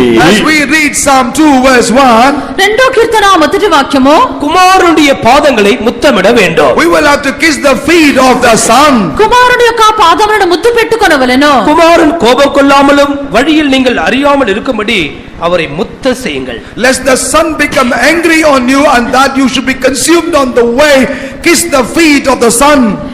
మీ మార్గమందు నశించకూడనట్లుగా, కుమారుడు కోపించకూడనట్లుగా ఆయన యొక్క పాదములను ముద్దు పెట్టుకొనుడి. முத்தமுடைதல் ஒப்புரவாகுதலோடு சம்பந்தப்பட்ட விஷயம். Kissing relate to the aspect of reconciliation. ఈ యొక్క ముద్దు పెట్టుకొనుట అని చెప్పినప్పుడు సమాధానముతో ஆண்டவரோடு కూడినది. கூட ஒப்புரவாகுங்கள். Therefore be reconciled to the Lord. ప్రభుతో మీరు సమాధానపడుడి. அந்த பாதத்தை ஓயாமல் ஒரு முத்தமிட்டார். Unceasingly she was going on kissing the feet of the Lord. ఆమె ప్రభు యొక్క పాదములను కొనసాగించి ముద్దు పెట్టుకొనెను. மனுஷரோடு ஒப்புரவாகுங்கள். Reconcile with men. మీరు మనుషులతో సమాధానపడుడి. தேவாதி தேவனோடு ஒப்புரவாகுங்கள். Be reconciled to God of gods. ప్రభువులకు ప్రభుతో మీరు సమాధానపడుడి. குமாரன் வரப்போகிறார். For the Son will come. తండ్రి కుమారుడు கொஞ்ச రాబోచున్నారు. காலத்தில் அவருடைய கோபம் பற்றி எரிய போகிறது. In a while his anger will burn. కొంతకాలమనందు ఆయన యొక్క కోపము అంటుకునే మంటలు. இப்பொழுதே அந்த பாதத்தை பிடித்து முத்தமிடுவோமாக. Therefore let us hold hold on to his feet right now and start kissing. ఇప్పుడు ఆయన పాదములను పట్టుకొని ముద్దు పెట్టుకొనుడి. ஆண்டவரோடு கூட ஒப்புரவாவோ. Let us therefore be reconciled to our God. మనము దేవునితో సమాధానపడదము. மூன்றாவது விஷயம் என்ன? What was the third aspect? మూడవ విషయం ఏమిటి? பாதங்களுக்கு பரிமள தைலத்தை பூசுகிறார். She also anointed the feet with ointment. పాదములకు అత్తరు పూసెను. மத்தேயு சுவிசேஷம் 26ஆம் அதிகாரத்தின் 12ஆம் வசனத்தின் பிரகாரம் According to Matthew's Gospel chapter 26 verse 12, మత్తయి సువార్త 26వ అధ్యాయము 12వ వాక్య ప్రకారము தைலத்தை சரீரத்தின் மேல் ஊற்றுவது அது அடக்கம் பண்ணுவதற்கு எத்தனமான கிரியை என்று இயேசு சொன்னார். anointing the body with ointment relates to the fact that the body is getting prepared for burial. ఈ యొక్క అత్తరు శరీరమునకు పోసినప్పుడు అది భూస్థాపనకు చెందినది. 12:26-12 மத்தேயு சுவிசேஷம். இவள் இந்த தைலத்தை என் சரீரத்தின் மேல் ஊற்றினது என்னை அடக்கம் பண்ணுவதற்கு எத்தனமான செய்கையா இருக்கிறது. In that she had poured this ointment on my body, she did it for my burial. இது அடக்கம் பண்ணுவதோடு சம்பந்தப்பட்ட விஷயம். This is a matter related to burial. ఇది భూస్థాపనకు సంబంధించిన విషయము. கிறிஸ்தவ வாழ்க்கையில் அடக்கம் என்று சொல்லுகிறது ஞானஸ்நான சத்தியமாக இருக்கிறது. In the Christian life, burial is related to the truth of baptism. క్రైస్తవ జీవితమనందు యొక్క భూస్థాపన అని చెప్పినప్పుడు అది బాప్తిస్మంతో సంబంధించినది. కొలొస్సీయర్ 2వ అధ్యాయం 12వ వచనం. Colossians chapter 2 verse 12. కొలొస్సీ 2వ అధ్యాయము 12వ వాక్యము. ஞானஸ்நானத்திலே அவரோட கூட அடக்கம் பண்ணப்பட்டவர்களாக ஞானஸ்நானத்திலே நாம் அடக்கம் பண்ணப்பட்டோம். Buried with him in baptism. బాప్తిస్మమునందు మనం పాతి పెట్టబడితిమి. ரோமர் 6ஆம் அதிகாரம் 4ஆம் வசனத்தில் நாம் அதை படிக்கிறோம். You can read about that also in Romans chapter 6 verse 4. రోమా 6వ అధ్యాయము 4వ వాక్యమందు కూడా మనం చదువుచున్నాము. మనం కసంత అడ வேண்டும். First and the foremost is to weep bitterly with repentance. మొదటిగా మారు మనసు పొంది సంతాపడి ఏడవవలెను. முத்தமிட்டு ஒப்புரவாக வேண்டும். And secondly, kiss and be reconciled. రెండవదిగా ముద్దు పెట్టుకొని సమాధానపడవలెను. శరీరத்தில் பாதத்தில் பரிமள தைலம் பூச வேண்டும். Thirdly, at the feet of the body anoint with ointment. మూడవదిగా ఒక శరీరం యొక్క పాదములకు అత్తరు పూయవలెను. பழைய மனுஷனை களைந்து போட்டு கிறிஸ்துவை தரித்துக் கொள்ள வேண்டும். Let us therefore dispel the old man and put Christ on. ప్రాచీన మనుషుని విసర్జించి నూతన మనుషుని ధరించుకొనవలెను. இந்த பழைய வாழ்க்கை அது அடக்கம் பண்ணப்படட்டும். May the old life be buried. ప్రాచీన జీవిత భూస్థాపన చేయవలెను. நாம் பழைய మనిషినోடு జీవిక வேண்டாம். We do not have to live anymore with the old పాప man. మనుషునితో మనం జీవించకూడదు. ஞானஸ்நானம் பெற்ற தேவ பிள்ளையே நீ கிறிஸ்துவை தரித்திருக்கிறாய். A child of God who has been baptized has put Christ on already. బాప్తిస్మ పొందిన దేవుని యొక్క బిడ్డను క్రీస్తును ధరించుకొని ఉన్నావు. தைலத்தை பாதத்திலே பூசு. Therefore anoint the feet with ointment.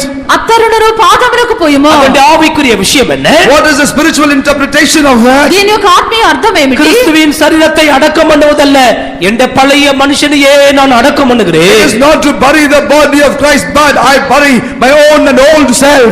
క్రీస్తు యొక్క శరీరమును భూస్థాపనము చేయుట కాదు, నా ప్రాచీన మనుషుని భూస్థాపనము చేయించున్నాను. அப்படிப்பட்டவளுக்கு தேவனுடைய வார்த்தை உண்டாயிற்று. It is only such people the word of God would come. అటువంటి వారికి దేవుని యొక్క మాట కలుగుచున్నది. அவள் சமாதானத்தோடு போனாள். The Lord then she went back in peace. ఆమె సమాధానముతో వెళ్ళెను. அவள் செய்த அநேக பாவங்கள் மன்னிக்கப்பட்டது. And multitudes of her sins were forgiven for her. ఆమె చేసినటువంటి అనేక పాపములు క్షమించబడెను. இவர்கள் எல்லாருமே பூமிக்குரிய அனுபவங்களோடு சம்பந்தப்பட்டவர்கள். And all these people are the ones that have experiences related to the earth. వీరందరూ భూసంబంధమైన వాటితోనే సంబంధించిన వారు. సమాధానతోడు పోగుదலை குறித்து இன்னும் ஒரு காரியத்தை சொல்லி நான் முடிக்கிறேன். There is only one more thing about going in peace. I will conclude. సమాధానముతో వెళ్ళుమని చెప్పినటువంటి విషయం గురించి ఒక విషయం చెప్పేదను. లూకాసు విశేషం 2వ అధ్యాయం 28, 29 ఆగియ వచనங்கள். Luke's Gospel chapter 2 verses 28 and 29.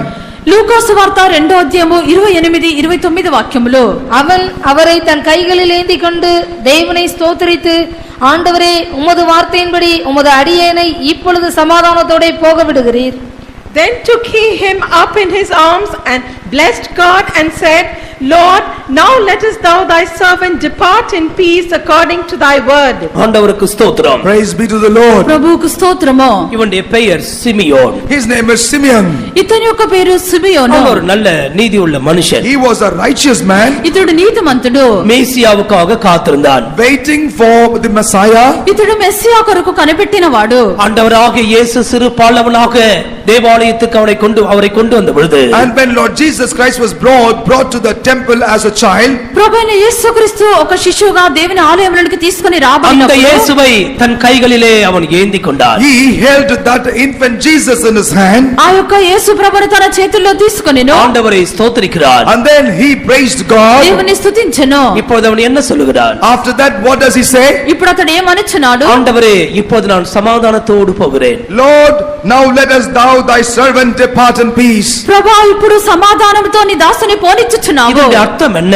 What does this mean? దీని యొక్క అర్థం ఏమిటి? இந்த பூமி விட்டு நாம் கடந்து போகிற ஒரு நாள் உண்டு. There is a day for us to depart from the world. ఈ యొక్క భూమిని విడిచి వెళ్ళనట్టు ఒక దినం ఉన్నది. எல்லாருமே ஒரு நாள் இந்த பூமி விட்டு போகத்தான் வேண்டும். All of us one day will have to depart this world. ప్రతి ఒక్కరు ఈ యొక్క భూమిని విడిచి ఒక దినమున அருமையான వెళ్ళిపోవలెను. சகோதரனே, சகோதரியே, But beloved brother and sister, ప్రియమైన సహోదరుడా సహోదరి, அந்த நிமிஷம் உன்னுடைய வாழ்க்கையில் எப்படி இருக்க வேண்டும் என்று நீ எதிர்பார்க்கிறாய்? how do you expect and hope for that a minute to be in your life? ఆ యొక్క నిమిషము నీ జీవితంలో ఎలా ఉండవాలని ఎదురు చూస్తున్నావు? உன்னுடைய கைகளிலே இயேசு இருப்பாரா? Will Lord Jesus Christ be in your hand? నీ యొక్క చేతుల్లో యేసు ఉందిరా? சிமியோன் கைகளிலே இயேசுவை எடுத்துக்கொண்டான். Simeon held the Lord Jesus in his hand. సుమయోను అతని యొక్క సుమయోను చేతుల్లో యేసును நீங்களும் తీసుకొనెను. நானும் இந்த இயேசுவை இந்த வாழ்க்கையிலே சுமந்து கொண்டே இருக்க In the வேண்டும். same manner, you and I will have to carry this Jesus all of our life. నీవును నేను మరి యొక్క చేతుల్లో యేసును మోసుకొని పోవచ్చుండవలెను. இந்த இருதயத்திலே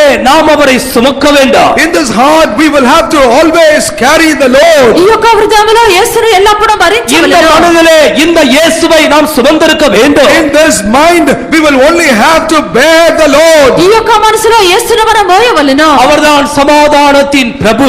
He is the Prince of Peace. ఆయనే సమాధానపు ప్రభువు. அவரே நித்திய ஜீவன். He is life everlasting. ఆయనే నిత్య జీవము. அவரே வழியும் சத்தியம் ஜீவனுமாய் இருக்கிற He தேவன். is the way, truth and life, the God. ఆయనే మార్గమును సత్యమును జీవమై ఉన్న இந்த దేవుడు. இயேசுவை நீ ஏந்தி கொண்டிருக்கும் பொழுது As you carry this Lord Jesus, ఈ యొక్క యేసును మోయించు ஒரு நாள் ఉండినప్పుడు இந்த பூமி விட்டு நாம் போகும் பொழுது one day as we depart from this world, ఒక దినం యొక్క ఆ భూమిని విడిచి వెళ్ళినప్పుడు சந்தோஷத்தோடு சொல்லலாம், we will be able to depart in peace and joy. సంతోషంతో చెప్పవచ్చును. கர்த்தாவே, நான் சமாதானத்தோடு என்னை போக பண்ணுகிறேன். Oh Lord, thou lettest me depart the world in peace. ప్రభువా, నన్ను సమాధానముతో పోనిచ్చుచున్నావు. அந்த நாளுக்காய் நீ ஆயத்தமாய் இருக்கிறாயா? Are you ready for that grand day? ఆ దినము కొరకు నువ్వు సిద్ధముగా நீ ఉన్నావా? ஒப்புரவாக வேண்டிய காரியங்கள் உண்டோ? Do you still have matters where you will have to reconcile? నీవు సమాధానపడవలసిన కార్యములు உன்னுடைய ఉన్నవా? குடும்பத்தை விட்டு நீ பிரிந்து வாழ்கிறாயா? Are you leading a life separated from your family? నీ కుటుంబమును విడిచి వేరే జీవించున్నావా? சண்டைகளும் சச்சரவுகளும் உன்னுடைய வாழ்க்கையில் உண்டோ? Is there disputations, struggles and strivings in your life? నీ యొక్క జీవితంలో జగడములు పోరాటములు ఉన్నవా? இன்றைக்கு உன்னுடைய ஓட்டம் முடியுமானால் If your race will come to an end today, నేడు నీ యొక్క పరుగు ముగించినట్లయితే சமாதானத்தோடு என் நித்திய வீட்டுக்கு போகிறேன் என்று சொல்ல முடியுமோ? would you be able to say, behold, I go to my everlasting dwelling place in peace? సమాధానంతో నిత్య ఇంటికి వెళ్ళిచున్నానని చెప్పగలవా? கண்களை மூடுங்கள். Let us all close our eyes మీరు కన్నులను கர்த்தரை మూయుడి. நோக்கி கூப்பிடுங்கள். and only start crying unto the Lord ప్రభువును చూసి మొరపెట్టుడి. காரியங்களை சரிப்படுத்துங்கள். and make things right. మీ యొక్క కార్యములు సరి மனம் చేసుకోండి. கசந்து அழுங்கள். And in repentance weep bitterly సంతాపపడి మీరు ఏడువుడి. பாதத்தை முத்தமிடுங்கள். and kiss the feet. పాదమును ముద్దు పెట్టుకోండి. அறிவன தைலத்தை பூசுங்கள். Anoint the feet with ointment. అత్తరుడు పోయుడి. இதோ இயேசு கைகளிலே ஏந்திக் கொள்ளுங்கள். And receive Lord Jesus in your hand. యేసును మీ చేతుల్లో తీసుకొనుడి. இருதய கதவை திறவுங்கள். And open the doors of your heart. మీ యొక్క హృదయం యొక్క తలుపును తెరవండి. மகிமையின் கர்த்தர் உள்ளே வரட்டும். May the King of glory enter. మహిమగల దేవుడు మీ హృదయములోకి రానివ్వండి. சமாதானத்தோடு இயேசுவை காண அவர் நமக்கு உதவி செய்யட்டும். And may the Lord help us to meet with our Hallelujah. Lord in peace. సమాధానముతో యేసును చూచుటకు సహాయం கால்களை చేయును. மடக்கி தேவ சமூகத்திலே சில நிமிஷங்கள் Kneel காத்திருங்கள். down and tarry in the presence of God for a few minutes. మీరు మోకరించి కొన్ని నిమిషములు దేవుని సన్నిధానమందు நம்முடைய కనిపెట్టుడి. கர்த்தர் நம்மோடு கூட இருக்கிறார். Our Lord is with us. మన యొక్క దేవుడు మనకు తోడై அவர் ఉన్నాడు. நம்மை ஆசீர்வதித்து அனுப்புகிற And தேவன். He is God who will bless and Amen. send ఆయన us. మనల్ని ఆశీర్వదించి அவருடைய పంపించడు. மகிமையான பிரசனம் வியாபரித்துக் கொண்டிருக்கிறார். Oh, His glorious presence is omnipresent here. మహిమగల ప్రసన్నత అక్కడ వ్యాపించున్నది.